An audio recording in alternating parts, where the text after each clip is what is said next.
I, 44 female, have 2 children, twin boys, with my ex-husband, 46. He cheated on me with his affair partner, and they had 2 children, a female kindergartner and a male 1 year older. He ended up marrying her.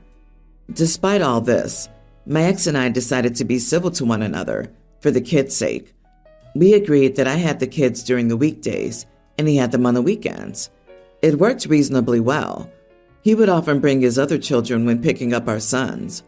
They were good kids. His wife hardly spoke to me, but she was civil and good to my children, which was good enough for me. Last year, his wife died suddenly. My ex went into depression. My sons were worried about their siblings, so I spoke to my ex, and he said that they were fine. My son asked if they could have their siblings stay over, and after asking my ex, he was okay with it. This started happening often, and it did give my ex time to get help with his depression.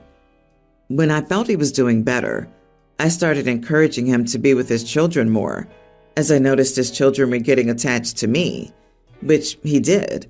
But his children kept asking for their siblings and wanting to return to my house. My ex suggested we take them out on weekends together, which I shouldn't have agreed to, now that I think about it. Now I've got a job offer with better pay, and I decided to take it. But it would mean I'd have to move to the other side of the country. I told my sons, and they said they would miss their siblings and dad, but were excited about the move and change. They told my ex, and he got very upset with me. He rang me and said I can't take his sons away. I said we could come visit when I visited my parents, but he wasn't listening and said his kids were going to be upset. I said I'm sorry about that, but he must deal with it. He called me cruel and heartless and then hung up on me. That same day, his parents called me and said I was selfish to take away the boys and that ex's other kids needed a mother figure in their lives. I told them I wasn't their mother, and they said that they'd been watching me with them and said I was doing everything a mother does for her children. They then threatened to take me to court for the boys if I went. Since then, I've had his family text and ring me saying I was selfish and cruel and that I needed to step up. I feel so guilty. Am I the idiot for refusing to help my ex-husband raise his kids after his wife died?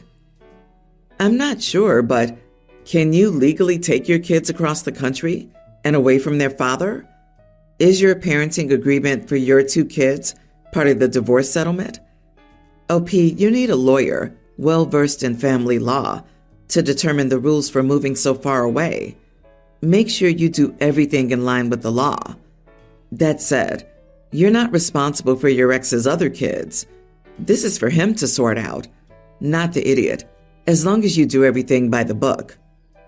I am legally able to move without my ex's permission because I have full custody. We agreed to him seeing them on the weekends outside of court, so legally, I can move without his consent. His parents threatened to take me to court to try and get back custody. Oh Lord, I suspect your ex uses you as a backup wife and mom to his kids, and that's something he and his family must figure out, not you. You need to not have any contact with his family at this point. His parents have threatened to take you to court. Their contact with you should now only be through attorneys. Your ex is responsible for his other children. Asking you to be anything to them is a slap in the face. Agreed. His kids from the affair are not your responsibility. And where is this so-called family of his when he was depressed? His relatives need to step up instead of bothering you. The audacity of expecting you to parent the kids from his affair because it's convenient for them is gross. He's your ex for a reason. Your life isn't on hold for him. His parents don't run your life. Those other 2 kids of his are not your problem either. It's nice of you to do what you've done already. His parents can get more involved if they're so worried about it and help him with his mental health for the sake of the 2 kids he has. Hoping the new job and new start bring you satisfaction and joy. I was pre-screening students for a highly sought-after internship. It only has 5 openings a semester. The interview process is an essay. This pre-screening interview over Zoom and 2 to 3 interviews afterward. This happens normally in a student's college junior year, so most candidates are at least in their early 20s. I was interviewing a young man, Dave, 21, from the online campus. Good grades, great essays, and a portfolio. I get an email that there's a third party in Zoom from Gmail. It's not uncommon to have a professor join us to sing the student's praises, and I sent the link. The time comes, and it's the student and his mom. I ask the student questions, and like clockwork, the mom interrupts him and talks over us both. Then for the achievement the student is most proud of, the mom goes into an almost 30-minute tirade about his 5th grade science fair. The allotted time for the interview is 30 minutes, and it was set in a calendar invite. With the mom talking, this pre-screen is almost an hour. The student himself has said a dozen words in that hour. I went to finish up, and I said next time, maybe let Dave speak for himself, because it's not a good look to have a mom answering all the questions at his age and this far into his degree program. The mom goes off and starts cussing at me, so I close the window to Zoom. Days later, my supervisor asked me about it because I red flagged the student in our system to not recommend him for any internship, and the mom has been emailing and calling the school about me to complain. My supervisor acted like I could have handled that better by being more accommodating to the student and his mom. Am I the idiot for telling a mom she shouldn't be in her son's interview? Not the idiot. The only thing I think you did wrong here was let that go for as long as you did. You're right to tell her, but should have done so right at the beginning, not at a half hour late. My partner actually has a similar role, albeit for hiring people. Here was his advice. Ma'am, it was nice to meet you, and we're always happy when a student has a supportive family. But this interview is somewhat confidential and has to be conducted one-on-one. So I'm going to have to ask you to log out and simply don't proceed until the helicopter flies away. Very strange for the supervisor to want to accommodate this, by the way. Mom is already harassing the staff at her place her son doesn't even work at yet. Can you imagine the tirade if he had a bad day at work or something? It's a big issue these days. It's called snowplow parents, who don't want to see their kids struggle, so they just handle all the problems for them and leave them ill-prepared for the real world. Mom needs to know she's sabotaging her child. I wouldn't be surprised if she knew. I think you and the mom are idiots, to be honest. The minute you saw his mom in the interview and talking over you, you should have stopped and told them that either she left or the interview won't continue. Flagging him was also a bit extreme. I'd reach out to him personally to see if he needs help, and it should be school policy that interviews do not include parents. So I, a 30-year-old male, come from a well-off family, but my dad always taught me to work hard and have class. When I was 14, I started working at my dad's company part-time to earn my allowance, and when I turned 16, I became a full-time employee.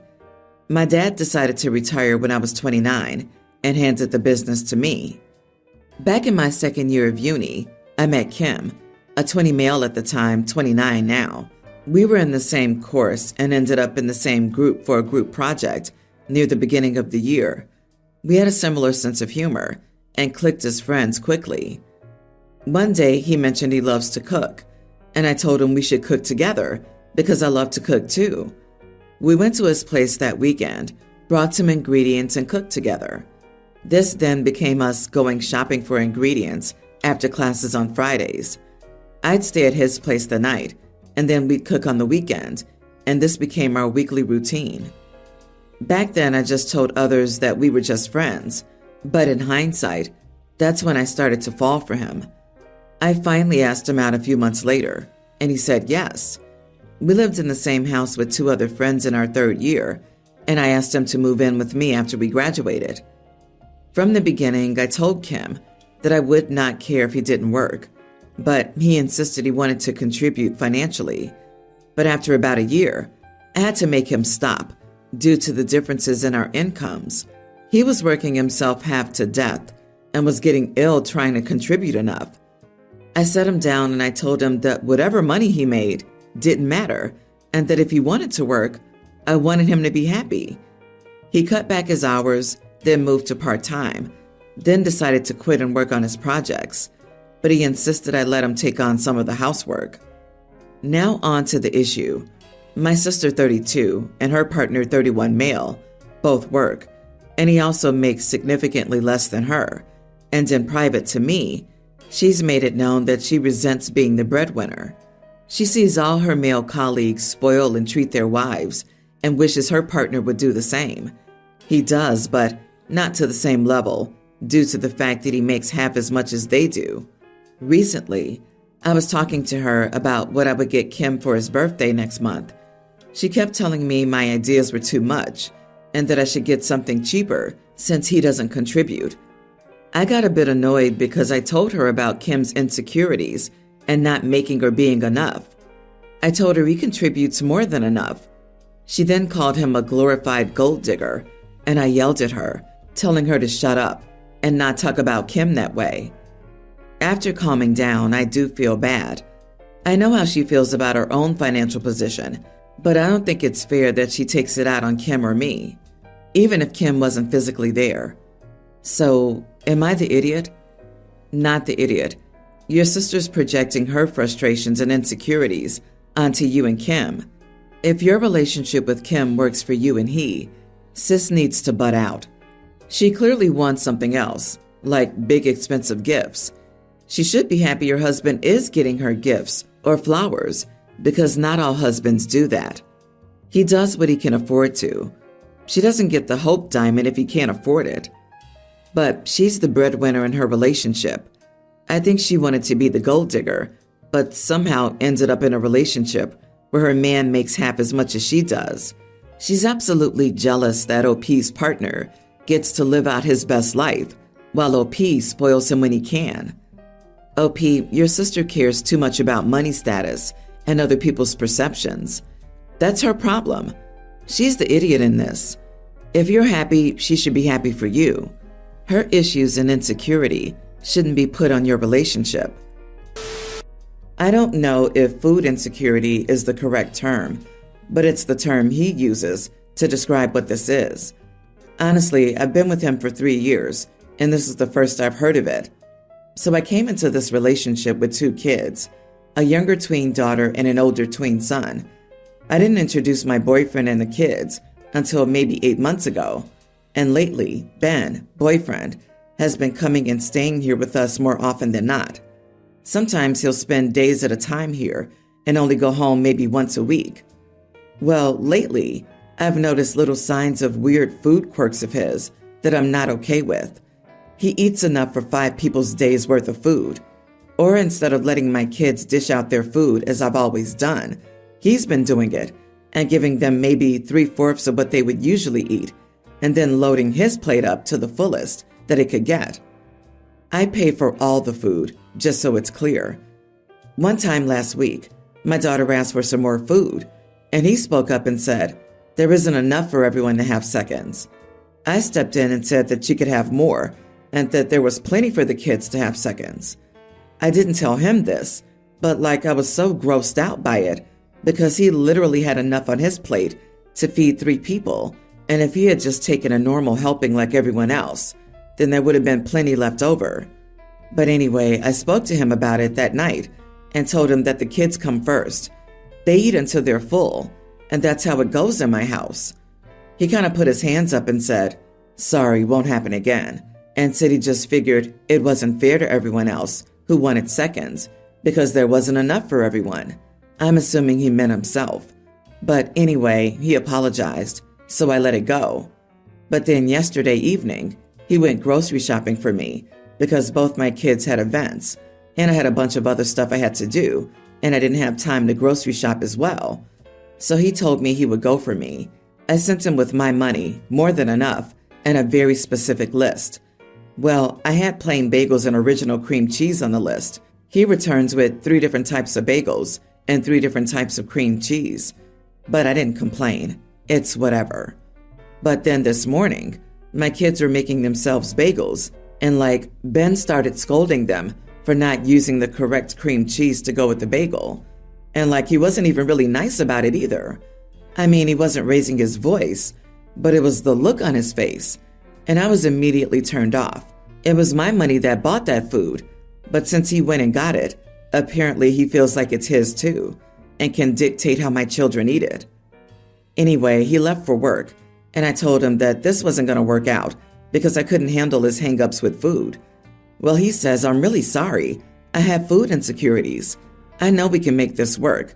I'll try harder to keep my mouth shut." But I couldn't get my daughter's face out of my head when he was scolding her, and I ultimately decided I could never change that again and told him as much. He says he can't believe I'm throwing him away instead of trying to work on this. Am I the idiot for breaking up with my boyfriend because of his food insecurities? Not the idiot. I'm not sure if food insecurity is the correct term. The expression you're after is greedy and controlling. Get him out and keep him out before he starts telling your preteen daughter she's too fat and needs to restrict her calories. Your kids do not need this eating disorder generator in their lives. This is spot on. Greedy and super controlling. He was doing his best to give your children disordered eating. Good riddance. Seriously, I'm tearing up just thinking about the awfulness she's almost certainly preventing her young kids from internalizing. Good job, OP. Kudos for putting your kids first. It starts like this, and then he'll be jealous of the time OP spends with the kids, of the money and gifts they get. And if he sees them as rivals now, there's no need to wait for the crap show in their teens. He's trying to take the first place through food, and if this gets normalized, rest will follow. LOL, he's like this when it's your money. Imagine what it would be if it were his. He's a prime example of cuckoo's nest syndrome. He has a problem, and he's making it your problem and your kid's problem. Get rid of him. Protect your kids. I have a stepdaughter, teen, with my new husband, and a daughter, tween, with my ex, who left me. My daughter adores her stepsister, but she doesn't like her back, which we understand. We planned a family vacation last summer, but we ended up having to cancel it because my stepdaughter didn't want to go on a trip with her sister and me. I ended up doing a trip with my daughter, and my husband did one with his. This year, we decided to go on a family vacation too, but this time, my stepdaughter wanted a trip with both of us, but not her stepsister, because, according to her, she's an annoying little brat and will ruin the trip. My daughter started to cry, and my stepdaughter told my daughter, "Go ask your own dad. Oh, wait, he left you."